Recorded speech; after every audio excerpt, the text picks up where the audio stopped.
Hi, I'm Dr. Felice Gersh, your integrative OBGYN physician. Today, I want to talk about a topic that is maybe familiar to you, or maybe it's something that has been confusing to you.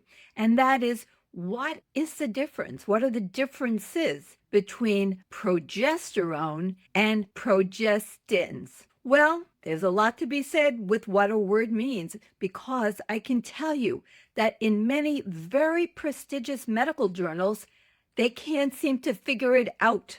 I cannot tell you how many articles I have read, like I said, in some of the top notch, most respected medical journals, that use the two words interchangeably and in a very confused manner. So if the people writing the articles and the reviewers and the editors of the journal can't seem to figure out the differences, how are the readers supposed to figure it out?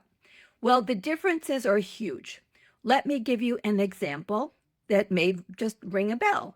Okay, sometimes I use strawberry flavored jelly beans and organic strawberries to compare. Well, they're not the same. That's what I'm trying to compare. There are differences. So if I said, well, you can totally substitute strawberry flavored jelly beans for organic strawberries in a fruit cocktail or in a dessert or something, you would say, of course you can't. A strawberry flavored jelly bean may have the same color. It may even have a bit of the same flavor, but a strawberry flavored jelly bean is not the same, has certainly not the same benefits, certainly has some harms that are completely unrelated to an organic strawberry. Well, let's go back to our subject at hand. Progestins are not progesterone. Let me repeat that very clearly. Progestins are not progesterone. There's a category of types of hormones or hormone-like molecules that fit under the category of progestogens.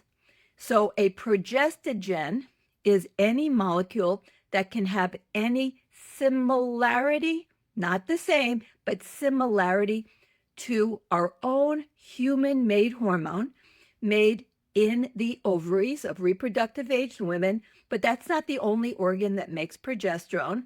It can be made in the adrenal, but it gets modified. It doesn't end up leaving the adrenal as progesterone, but it is made in the brain for the use of the brain. So progesterone is known as a like in a neurological sense, steroid. It's a neurosteroid. But back to the ovarian-produced progesterone, because that's the one that we're usually talking about, because that's the one that circulates, that we can measure in the blood, and it is made by the ovaries. It has a molecular structure that is unique to it.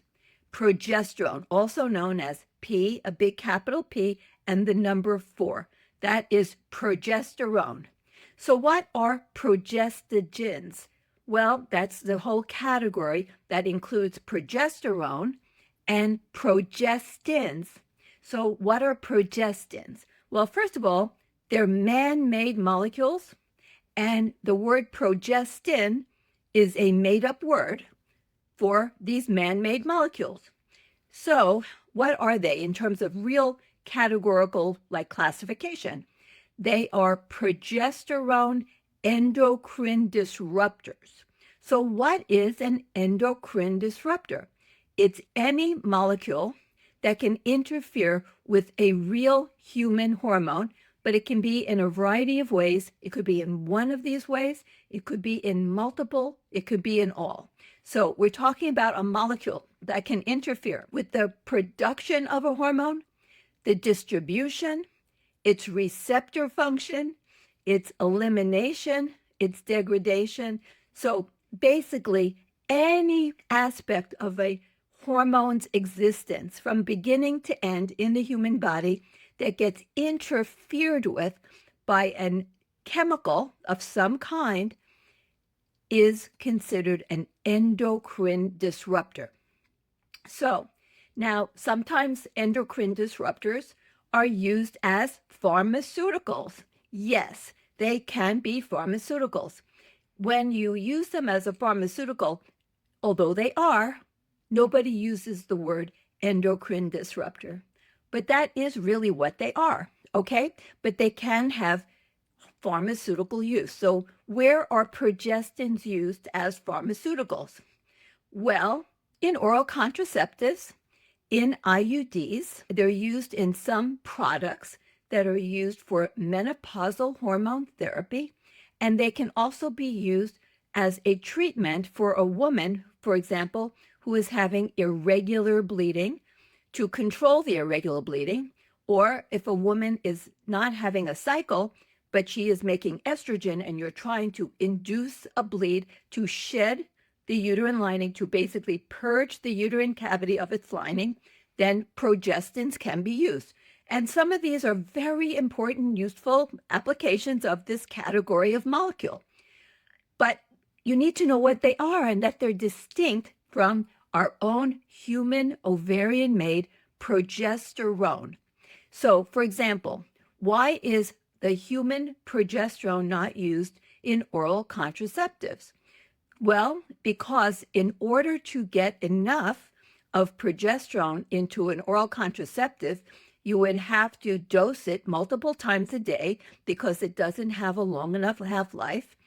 And especially if you're giving it orally, you'd have to give a massive dose, which would have a lot of side effects because so much of progesterone is converted up to 90% into other things by the liver when you swallow it. They're called metabolites. And a lot of these metabolites would include allopregnanolone, which binds to the GABA receptor, which is therefore very sedating. So you'd be taking a birth control pill that would put you to sleep, okay? It'd be like being on a really high dose all day long of Valium. It would be a sedative. Well, a tranquilizer in high dose, that's a sedative. So no, that would not make sense because progesterone taken orally is not going to give you very high levels. Like I said, most of it is converted into other stuff, metabolites, and it doesn't have a long enough half-life. The whole point of having a progestin in a birth control pill is to suppress ovulation. Remember, what's the point of a birth control pill? To prevent a pregnancy. They're used off-label for a variety of things, and some of them are even on-label now. But the prime directive of the birth control pill, hence birth control, is as a contraceptive to prevent an unwanted pregnancy to occur. So to that end, the method that is used by birth control pills, this is how they work, okay? And we're not talking about the mini pill here. We're talking about combined oral contraceptives and one other that I'm going to tell you about, which is drospirenone. So I'm going to get to that. But otherwise, they're combined. Combined with what? Combined with an estrogen, typically ethinyl estradiol. We won't go into that more at this time. But the method that birth control pills have to prevent pregnancy is by preventing ovulation, which is solely the responsibility and effect of the progestin that's put into the pill, okay? Which you cannot accomplish that in a way that would be feasible using bioidentical progesterone. As well, when they invented birth control pills, it was before they even knew how to make oral progesterone that could survive the stomach acid. And that's the process of micronization. So the birth control pill, even today that we have micronization, would not work at all with oral natural progesterone because you couldn't tolerate a dose that would have to be high enough and multiple ingestions of this pill during the 24 hours to actually prevent ovulation. So what are progestins doing? Well, they work on progesterone receptors to have an effect that in the uterine cavity and elsewhere can be very similar like progesterone. In the uterine cavity, it works even more powerfully than real progesterone to produce a decidualization, an alteration of the lining to be similar to prior to having a menstrual cycle or to the state of the uterine lining in an actual pregnancy. So it's kind of like progesterone on steroids. Anyway, by the way, these are steroids. So progestins can act like a super duper supersized progesterone in the uterine cavity. It will also work in the brain so that it suppresses the production of gonadotropins, the little hormones or factors that come from the hypothalamus of the brain that tells the pituitary to make the hormones that will then be secreted by the pituitary, FSH and LH, to then stimulate the ovary to make hormones. So basically, you're telling the brain to kind of shut down. It's not stimulating the pituitary, and in turn, the pituitary is not stimulating the ovaries to make their hormones, hence no ovulation, no hormone production of any significance coming from the ovaries. And this has a function. It's useful. Birth control pills, and we're not going to get into them. There's pros and cons, but they certainly have been incredibly successful at stopping ovulation and preventing unwanted pregnancies. Now, progestins come in different types. Where do they come from?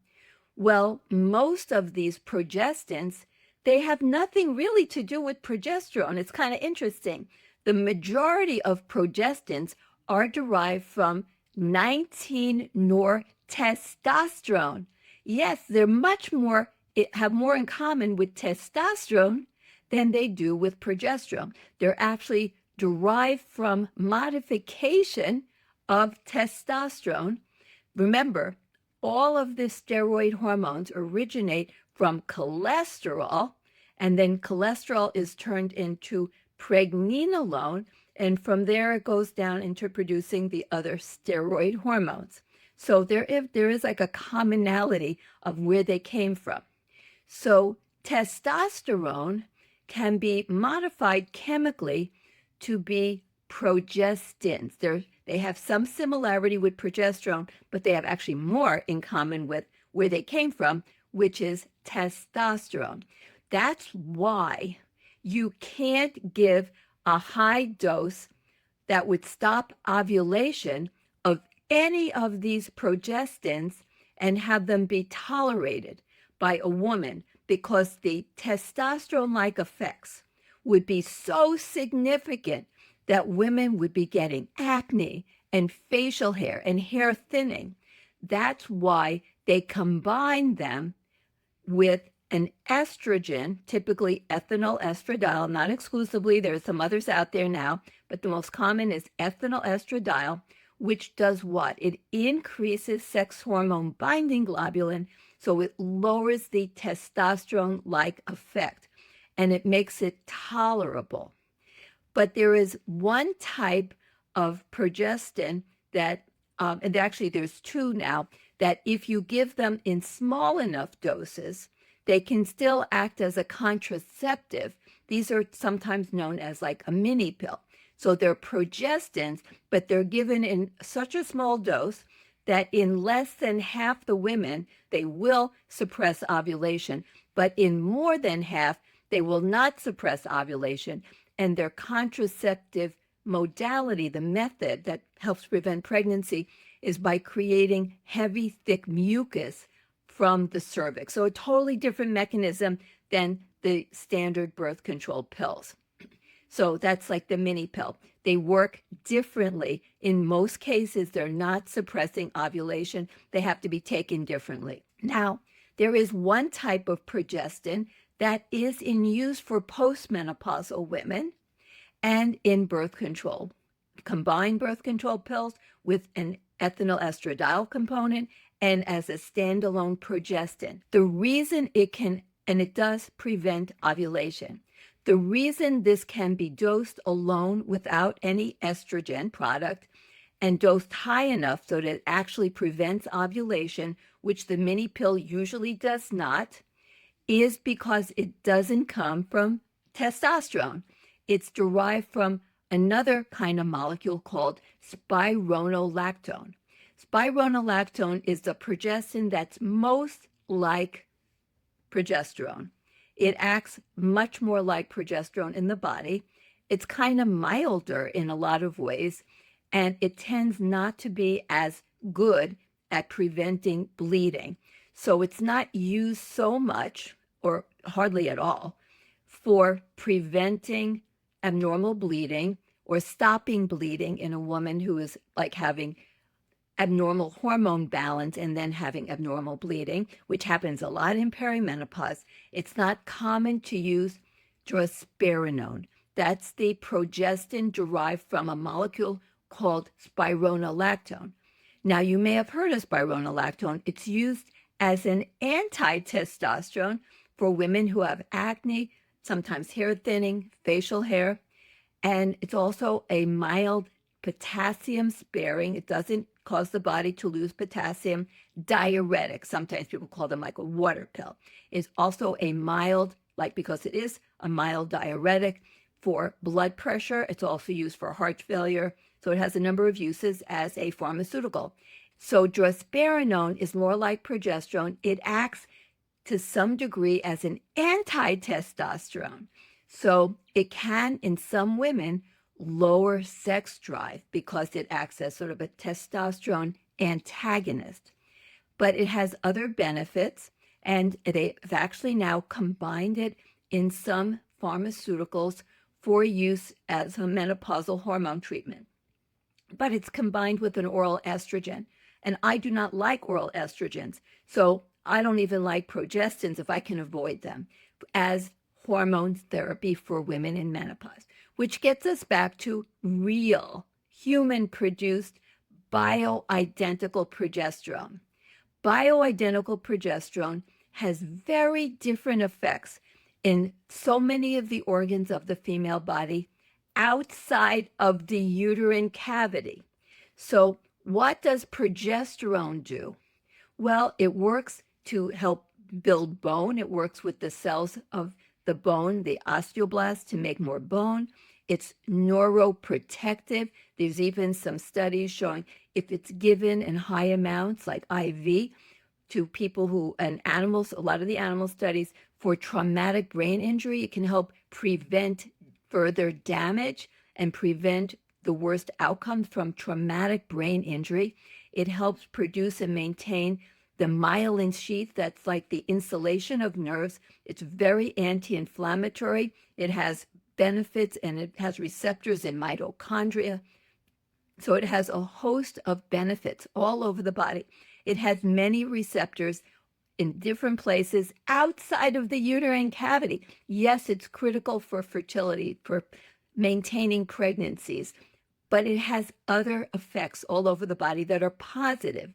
It even appears to be anti-breast cancer. It downregulates estrogen receptor alpha, which is the estrogen receptor on breast cancer. And it downregulates it. So it's almost like a bit of an estrogen blocker for preventing growth stimulation of breast cancers. And it works in a beautiful synergy with a cycle when you have estrogen to help shed not only the uterine lining, but maybe, and there's some data in human cycling women, that it may help purge precancer and abnormal cells elsewhere in the body, like in the breast tissue. So it has amazing benefits. None of these apply to progestins. Progestins do not convert by the liver or in the brain to the same metabolites that real human identical progesterone. There is no such thing as progesterone that isn't the same as human progesterone. So that's important. Progesterone is only one molecule. It's not a family of molecules. I've talked about estrogen. Estrogen is not a hormone. It's a family of hormones, and there's different ones. Progesterone in the human body is just progesterone. There's not like multiple different progesterones. There's progestogens, which include progestins. Progesterone is only one thing, okay? When you say progesterone, you have to mean progesterone. It's not like something else, okay? You should never say progesterone and you mean progestin, okay? So I've heard over and over people talking about progesterone IUDs. There are no IUDs currently being manufactured that contain progesterone. Now, there actually used to be a progesterone containing IUD, and it did not become popular. It had to be replaced every single year, and nobody wanted to do that. They didn't want to have to come every single year and have a new one. So that just did not take off, okay? But I really liked it, okay? But nobody else did because it had real progesterone. So now what's in the IUDs that they sometimes say is progesterone? And it's not progesterone, it's a different progestin derived from testosterone called levonorgestrel, okay? Now, there's different progestins and they're not the same. So if you've heard of the Women's Health Initiative, in that study, they used Premarin, that's conjugated equine estrogen, with a progestin called MPA, medroxyprogesterone acetate. Medroxyprogesterone acetate is a totally different molecule, even though it has the word progesterone in it. It is like the anti-progesterone in the breast, in the arteries, in the brain. It's like the opposite. So that's why we call it an endocrine disruptor. In the uterine lining, it's like a progesterone agonist. It's like mimicking progesterone, only even supersized. But elsewhere in the body, it's like a progesterone antagonist. It blocks the action of progesterone. So you get like the opposite effect. It's like blocking real progesterone in the brain, in the arteries, in the breast. And now progesterone in the arteries will increase nitric oxide, but progestin, particularly medroxyprogesterone acetate in the arteries, has the opposite. It blocks nitric oxide production, which is so critical for vascular function and health. That's why in the Women's Health Initiative, all the negative things, believe it or not, except blood clotting, because conjugated equine estrogens dramatically, like fourfold, increase the risk of unwanted blood clotting. But it's the medroxyprogesterone acetate that was responsible for all the other negative things, or the vast majority. So in terms of other things, so progestins, like I told you, they have good pharmaceutical use. And I use them when I need to use them because they are like supersized progesterone on the uterine lining. It's really hard to stop bleeding with just bioidentical progesterone because it's not as powerful on the uterine lining. Progestins can be so helpful for that type of a problem when a woman is just bleeding and you really need to stop it, okay? So it's really helpful for that. And it can be helpful for women who can't tolerate they just have reactions to real progesterone. I say real progesterone, but it's all, if I say progesterone, it's real progesterone. There's only one progesterone. So even I do that. So progesterone has beneficial effects all over the body. The progestins have beneficial effects primarily in one place, the uterine lining. And elsewhere, they vary from progestin to progestin because even the ones that are derived from testosterone, they're not all the same, okay? There's multiple types. Some of them are not even available in the United States. And drospirenone is unique because it's not derived from testosterone. So there is a role for progestins, but I do not see, where do I not see a role for progestins? In hormone therapy for menopausal and perimenopausal women, with rare exceptions. That's for women who, for whatever reason, and we try, but they do not tolerate progesterone. And they just have a paradoxical reaction. They don't tolerate it, but we still have to do something to control the uterine effects of estradiol. But the vast majority of women do great with progesterone. So for menopause, we want to get all the benefits of progesterone with or without a uterus because progesterone has beneficial effects in multiple organs, none of which exist with progestins. None of them exist with progestins. Progestins are not progesterone. Progesterone is a wonderful unique hormone made by the ovaries of reproductive aged women, also in the brain as a neurosteroid with all kinds of benefits for the brain. It has metabolites like allopregnanolone, which when made at the right time in the right place are beneficial in a multitude of ways. Progesterone helps with vascular health, brain health, immune health, cardiovascular health, bone health, skin health, gut health. Progesterone is important, and it's not progestin. There's a place for pharmaceuticals called progestins. The place is not, with few exceptions, in the therapeutic toolbox of menopausal women and perimenopausal women who are trying to have treatment with hormones, human identical, bioidentical hormones, not progestins, progesterone.